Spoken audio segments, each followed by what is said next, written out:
2 K to 5 elementary schools, a 6 to 8 middle school, and a 9 to 12 high school. Sounds familiar, right? It's exactly what we have today. Then it shows us what happens at the high school, for instance. At the high school, if we take an A8 is the current configuration with the 24-25 student population embedded in it. Okay, so here's what the high school is going to look like 10 years from now in terms of its functional capacity. It is going to be 65% utilized. Okay, that means 35% of this building would be unused. Now remember, we think it's pretty cool if you could be at 85%. So if you do the math, we were, what, about, that's 15, 20% underutilized. Still a lot of space. It's a lot of square footage. Jockey Hollow, on the other hand, jumps up to 94% utilization, and that's because we're recommending that STEM go back to the main campus in this scenario. Chalk Hill, Sandy Hook is gone, so Chalk Hill is at 0. Fawn Hollow is at 70%. I'm sorry, 76%. Monroe L is the pre-K to 5, it's still at 100%, and Stepney is now K5 and it's at 95% utilized. The pros and cons, we brainstormed in 2 different ways for this. We did this in the ad hoc committee, and then I brought it back to the administrative team here in the district, and we spent some hours looking over each of the different grade configurations and throwing out, you know, ideas. That's a good idea, that's not so good an idea, here's the pro, here's a con for it. And we kept going back and forth, and we're still editing some of this as we taught. And then below, we did our best to come up with some cost estimates of what this, what impact this would have. And you can see right here, we always included the Chalk Hill. If Chalk Hill was not utilized, we showed its mothballing cost and we showed its demolition cost along the way. In the next slide, this is what the actual scenario looks like in the packet. Every school, we looked at every school, and not only did we rely on Fletcher Thompson to go around and look at all of the spaces, but our team here along this table and I went around and actually physically counted every space in every school. Okay, so what you see here is the school and its grade configuration. So this is Fawn Hollow, grade K to 5. Here's the total number of rooms, classrooms that that school has. There's 39. We looked at how they were deployed, and we found out that 30 of them are used as instructional classrooms, your typical K to 5 classrooms. And then we looked at how many classrooms did we use for other purposes. For instance, we have an art room there. We have 2 music rooms. We have 2 computer rooms. One classroom for the faculty room, you know, a special ed room, and we have all of our district coordinators use one room as office space. So that we have available to us 30 classrooms. We don't have any need for pre-K in this scenario. Here's our enrollment projection per grade level with the recommended class sizes, and then this is what we need for classrooms. So we would need 4 kindergartens, 4 first grades, etc., 3 fifth grades in this scenario. So the total classrooms that we would need is 23 in this scenario. Here's our class sizes, and that's how we come up with the functional capacity. Here they all are. How do you like them? It's so confusing. We've been working with this stuff for 3 years, and I'm still confused. I have to look specifically at each one of these and look at the grade configuration to make sure I understand which one we're talking about. Okay, it's so complicated. But anyway, if you look at this chart in the packet, what you can look at right away to help you to understand what the scenario is saying is look where the zeros are, first of all, because the zeros show you where buildings have been closed. Okay, so in this bottom scenario here, you can see Monroe L and Stepney were closed. Grade configurations got changed to K4s and a pre-K to 4. The middle school was a 5 to 7, and the high school was an 8 to 12 with the Board of Education housed up here. Okay? So we went through every possible thing we could think of. Change grade levels, change the amount of transitions, close any combination of schools. We even considered the possibility of going to a K-8 scenario of schools and having a single high school. So every scenario we laid out, we looked at. Now, whoops. This chart also shows you some other information. The red that you see in the chart for the functional capacities is where it exceeds, far exceeds in this case at the high school, 111% of its functional capacity. Whenever you see us exceeding the functional capacity, you're talking about the addition of either brick and mortar classrooms to a building, adding on to a building, or you're talking about portables being purchased and put on site. The greens, John, help me. They're close. Acceptable. Acceptable. They're acceptable capacity. They're acceptable. Blues are approaching the reds. Right. Okay? So green were acceptable. Blues were approaching a problem with overcrowding. And red was certainly over the top. It was going to cost you a lot of money. And remember, in our educational considerations, we were talking about, you know, security of those spaces and, you know, isolation and the cost of energy because you're using electric and all of this other stuff with those, with portable buildings. Is there anyone here who has any questions before I jump off of this slide? Yeah, Deb? When you're talking with BOE, Great. administrative officers, how much space is that? Okay, that's great, and that's why I had to throw it out there because I know I'm forgetting to mention some things here. Some of the moving pieces to these scenarios you'll see when you start tearing into them a little bit. You'll see things like MASIC with BOE or without BOE, or MASIC with BOE and pre-K, okay, et cetera. You'll see different combinations of that. If we were to bring BOE up here, what we envisioned was this. If we migrated the STEM out, let's say, that hallway, Nick Natalino's room, the PLTW classroom, is a double-sized classroom. It would be wonderful if we ever moved up here to have that space turned into a fixed, permanent, public meeting place for the Board of Education instead of here. When we have events here, it disrupts the high school every time.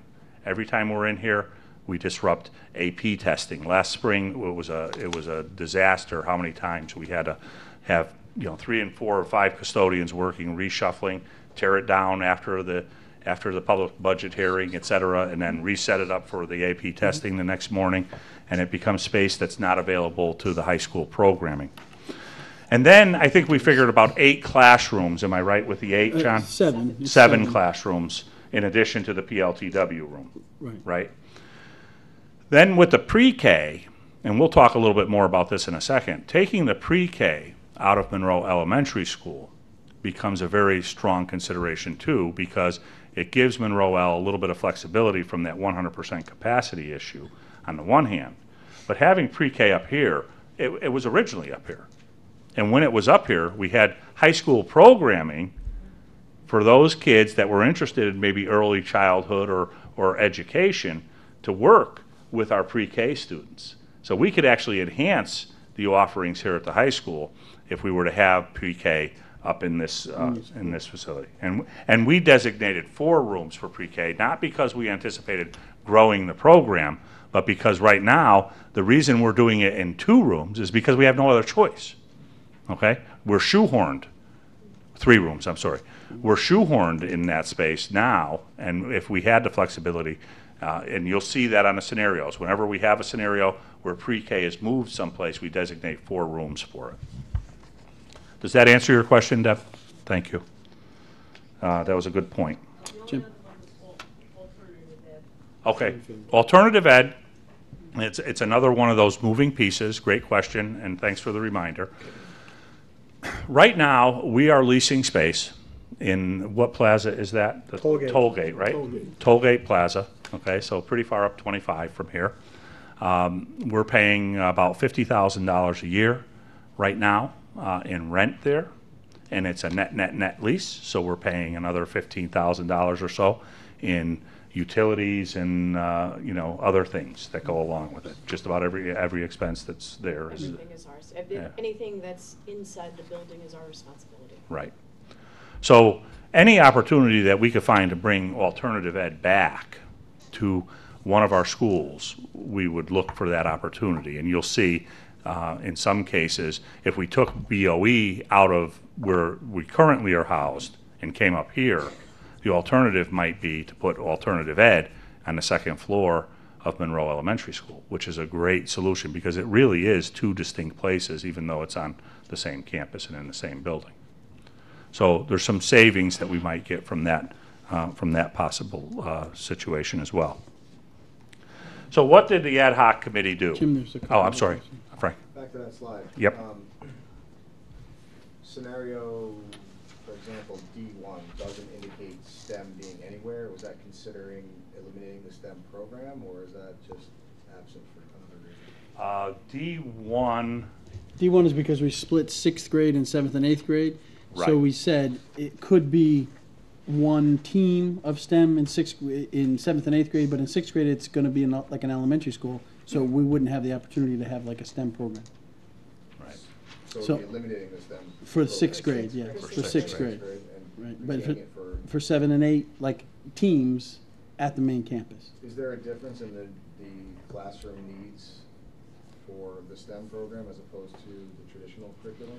There's really one specialty room, Frank, and that's the PLTW room. I don't know, if you come in the STEM entrance, it's the room, once you come into the main hallway and take a right, it's that room right to the right. It's that double-sized, it's a specialty kind of lab, They do engineering robotics, kind of a room, engineering, pre-engineering. Yeah, that's about the only significant piece to the physical structure, right? Jim, you have another Yep. question? Okay, Mike. I'm sorry, yes, back here. I believe that you said that the total elementary projection is already 28 students higher than what's in here, or is that? No, it's the total district, it's not just the elementary. So it's the total district. A really fluky thing happened with our enrollment this year.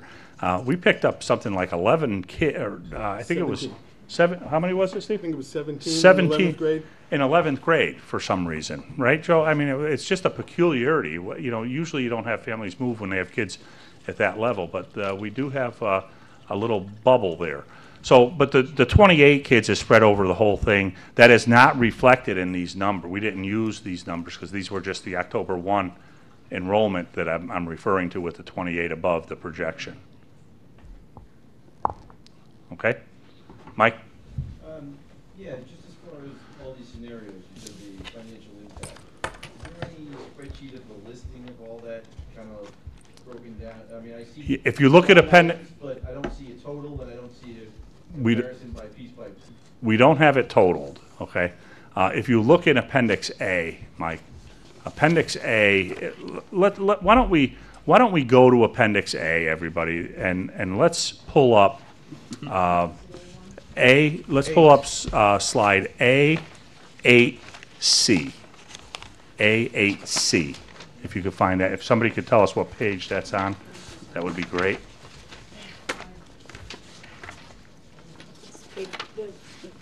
Well, it's together, A, B, and C. Page is 16. No, page Page 8. eight. Page 8 is where it starts. Page 8 is where it starts, okay. Page 9 So- is the financial, and page 10 is the See right here. individual schools. All right, that's not a great example, then, I'm sorry. Why don't I do this? That's not a great example because there's not a lot of savings I listed was there. on F1 just because it was an interesting number, and I'm just trying to get an idea of, this was losing 2 schools, I want to have an understanding of what the financial impact is on kind of the most dramatic. If you go to page 12, that's scenario B. But page 12 will show you the kinds of costs we looked at Jim, F1 it starts on in page Appendix 32. A.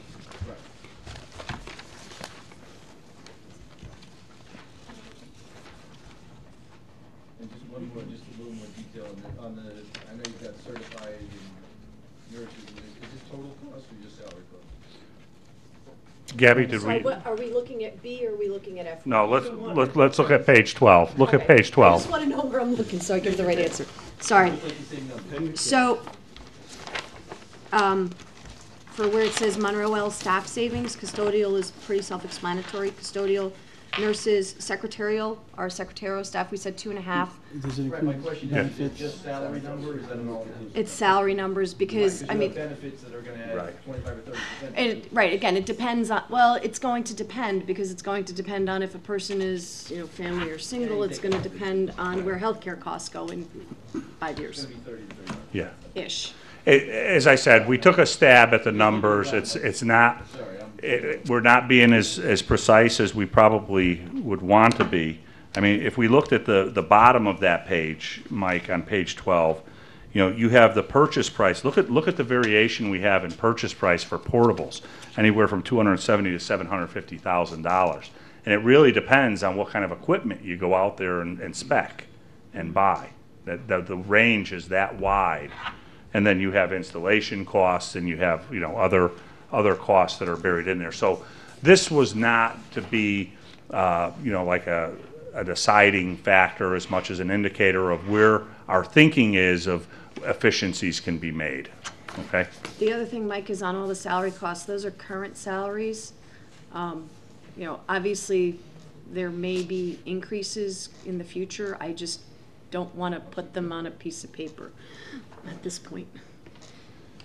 Okay, so then, once we identify the 19 different scenarios, the question is, how do you evaluate these things? So we went back to a grid along the top on this page of the things that we thought we needed to hold on to, the parameters, the educational parameters, okay, the grade configurations, costs, grade transitions, functional capacity, core facility security, and early childhood codes, et cetera, and then answer the question, does that scenario meet the conditions that we set as educational benchmarks? Now, before we go down this list, let me say one thing about Chalk Hill. There is a misconception out there that when Sandy Hook came into Chalk Hill, that place was renovated and made to be up to code and everything. It was not. Okay? It was not. By a far cry. Okay? To fix the banister issue, the spacing between banisters when you're going upstairs, kids can slip through if they're a certain distance apart. They installed 2x4 wood to fill the gap. The bathrooms, in order for them to be the right toilet height, instead of swapping out all of the toilets, because remember, we were in a pinch then, we had to get it done. We didn't change out the toilets. We built platforms out of 2x4s and plywood and raised the floor level in the bathrooms. Okay? We did not that building was not renovated to be a permanent site. So remember, the renovation costs to bring Chalk Hill up to speed, to renovate as new, which is to bring the mechanical systems, the electrical, the structural, the roofs, the windows, all those deficiencies that exist in that building, up to code and to make it a like new place is about $11 million to do that. It's expensive. That was the Silver Petroselli study back a few years ago. So, that's an uphill battle. But anyway, if you look at this chart, we went through this exercise over a period of a couple of meetings, and we answered the question, does the scenario work, does it not work? And the only scenario that worked across the board, yeses across the board, was A8C. Scenario A8C. What is A8C? Okay. A8C is taking the current configuration that we have, except moving, well, let's go to the recommendation. Let me read you the recommendation. I hate to do this to you, but I think for the TV purpose, I think it's important that we do. Here's why we arrive at A8C. The enrollment trend at the elementary school is predicted to stay relatively flat, as I said, over the next 10 years. If an elementary school were closed, neither of the remaining two, with our current configuration, could possibly house the population. And worse, if at the end of the 10-year projection, Monroe's population of school-aged children started to climb again, which I'm pretty optimistic could happen, the town then would have to find land and build a building to accommodate the new enrollment. So if you close a place like Monroe Elementary School, 10 years from now, you may be looking for 15 to 20 acres of land in that section of town, good luck, and spending today's cost for an elementary school is anywhere from about $35 to $40 million. So we could be short-sighted by closing this, by closing one of these elementary schools. I use specifically Monroe L because that's the talk in town. The enrollment decrease expected for Jockey Hollow in about 3 years' time would allow us to move STEM back to the main campus. That helps us tremendously. The reason it helps us tremendously is because currently we have basically two sites in operation for a single school. When there's sports and athletics and music and chorus and all of those events, we have to get those kids from this location to that location. We have kids taking high school programming because of their advances and their abilities at the high school level that have to come up here for the high school. Okay, we do that now, all right? And that's a relatively small number. The number that I'm talking about for extracurricular activities going back and forth, as Jack is nodding his head there in agreement, is a fairly significant number of kids that we constantly have to bring back to the main campus. Bringing the STEM program back to main campus would not be terribly difficult. We could designate, say, the third floor as the STEM program. We can still have a STEM program. We can still keep it somewhat unique. We'd have to recreate the PLTW lab. There'd be some costs with that. But more importantly, we would probably be able to shrink some staffing in that scenario, certainly an administrative position, certainly some certified staff as well. And the reason why is because running two programs, running one school in two locations, automatically breeds inefficiencies. I have more teachers than I need if they were all in one building. The most significant enrollment decline occurs at Massac, and if you moved the STEM program out of here, you could put district office there in about 3 years' time. It would still take about 3 years for us to move the STEM back to the main campus for the numbers to get to the right size. We move district office up here, pre-K up here. Alt Ed can go into the district office currently housed. Now all of our functions are on our own property, town property. We save the rental fee, we save the utilities fee of Alt Ed being off-site. We enhance programming at the high school by having early childhood education for our kids. And Monroe Elementary has some additional functional capacity because right now they're at 100%. When you look at the scenario, the way it's out there, you can see all the pros and cons, I think, that I just talked about. Some of the cons of doing this, we would have to retrofit some of the lavatories up here where the pre-K program is. There'd be some cost with that. We'd have a one-time expense to outfit some BOE offices. We probably have to internally subdivide some classrooms and rework and retweak a few things. There'd be some technology issues that we'd have to wire, those kinds of things.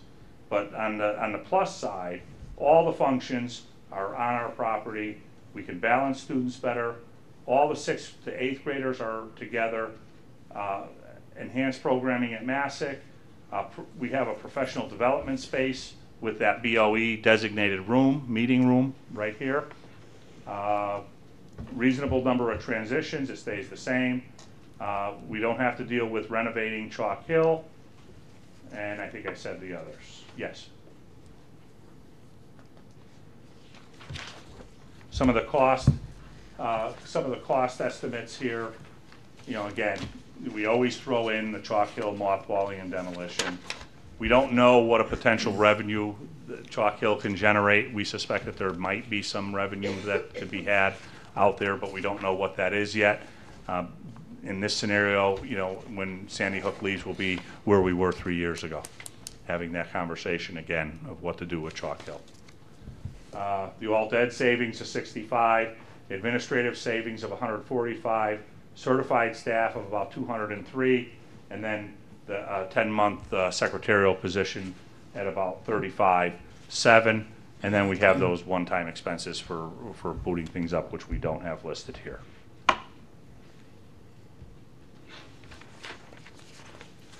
Here's what the whole scenario looks like.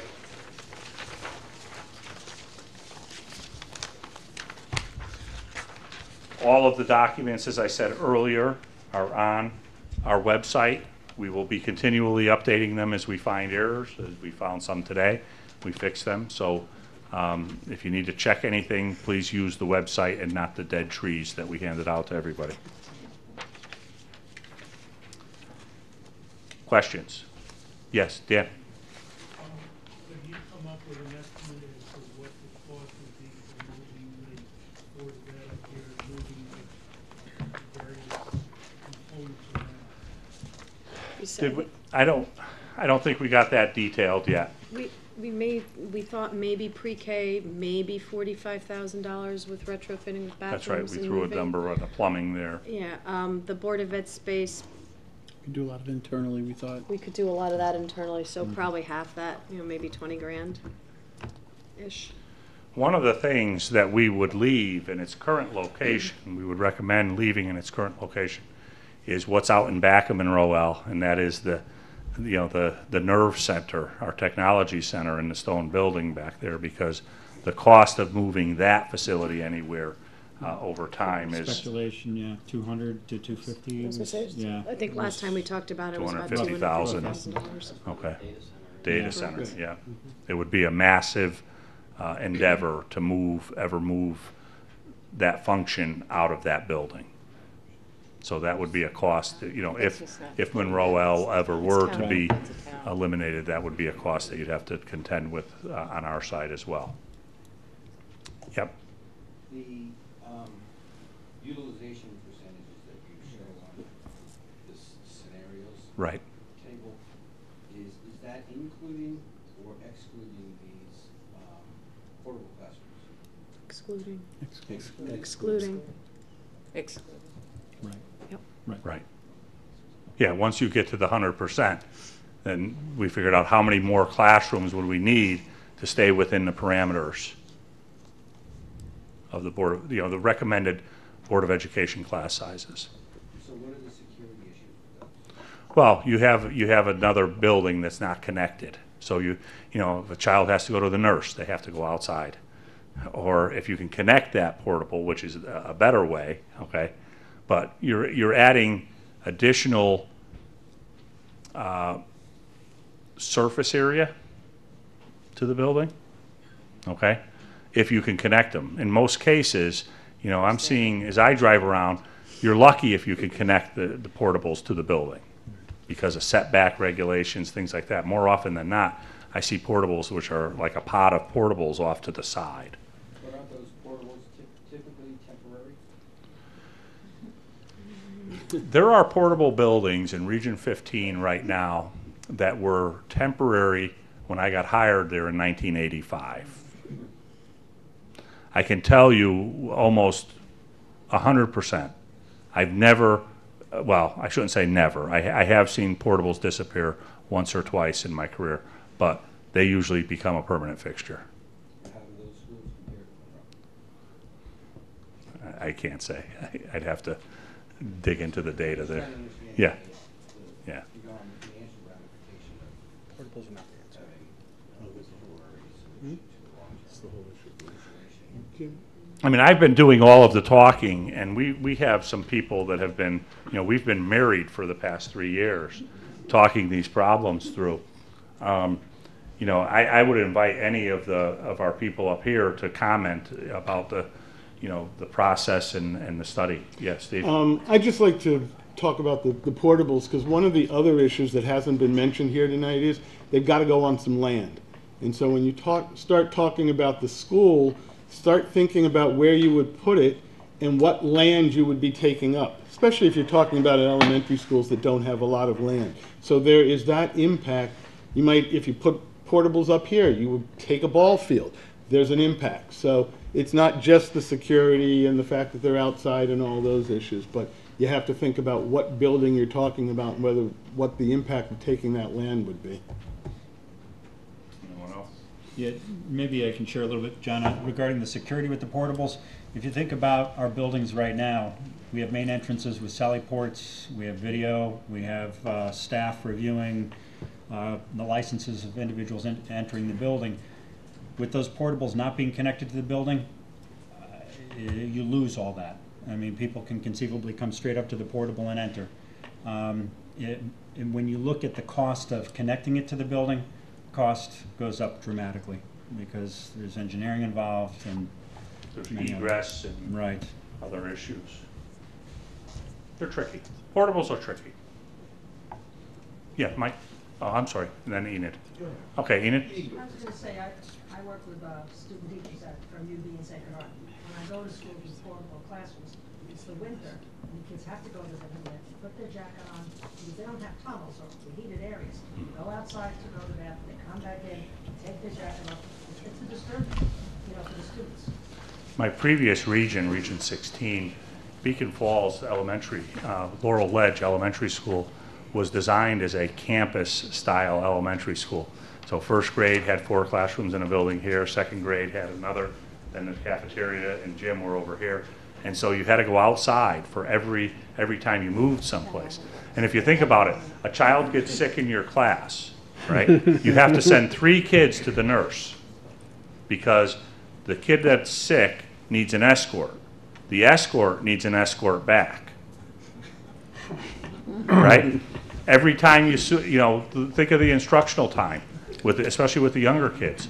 They have to suit up. It takes time to put winter coats on, galoshes, all the other things that have hats, gloves, to go to eat lunch. And then when you come back, you have to take all that stuff off. And really, we fixed that problem in Region 16 by connecting all of the buildings. It's actually a very nicely done project, but you could not imagine, you know, on a rainy day, how many times did parents have to come in and bring dry clothes in? Right. Yeah, there were no door locks at that. Yeah. It was very unsafe. Yes. I'm sorry. I have a question that's not necessarily structural, and I don't know whether you address it or not. But the concept of moving the alternative school to Monroe Elementary, having them on the top level, I understand you said it was separate, quite separate. Did you discuss at all the social implications of having the alternative school with elementary children underneath? Yeah, they would be on 2 different staggered times, number one, so the potential for crossover would be fairly slim. But we may actually want to encourage some crossover, okay? You know, I've spent about half of my career at the high school level and a good 10 years supervising an alternative high school. And you know, what I know about alternative kids is they're alternative. Alternative doesn't necessarily mean bad, okay? Usually the way I try to explain to people what alternative kids are like, it's that they're round pegs and we try to pound them into a square hole. They just need a different setting, okay, more often than not. And John, John is on the committee. John was our alt ed teacher, right? For how many years, John? For 6 years, I had the alternative school, which is that brick building behind Monroe Elementary that is now the Technology Center. That was the alternative school. And we would do mentoring with all the elementary kids. So our kids would go in and read to the elementary kids. So they were really a part of it because they were so close right there. I think that'll be a little bit more difficult because they'll be upstairs. There's a separate entrance.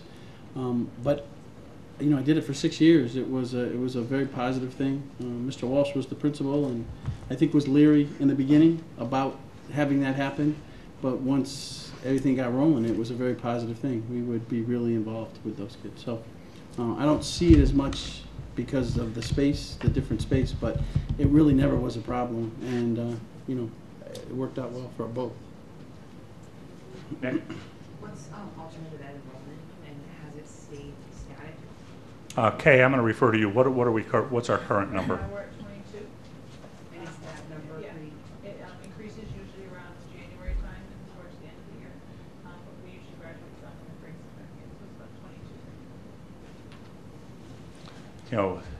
22. This is a population of kids that if you didn't provide this kind of programming for it, we would call them dropouts.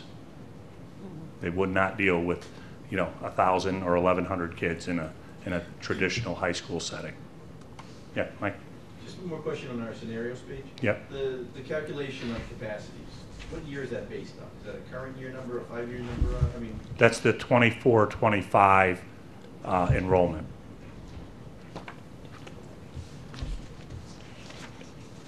So, in summary, the ad hoc committee really concludes its work this evening unless the Board of Education recommissions us for some reason.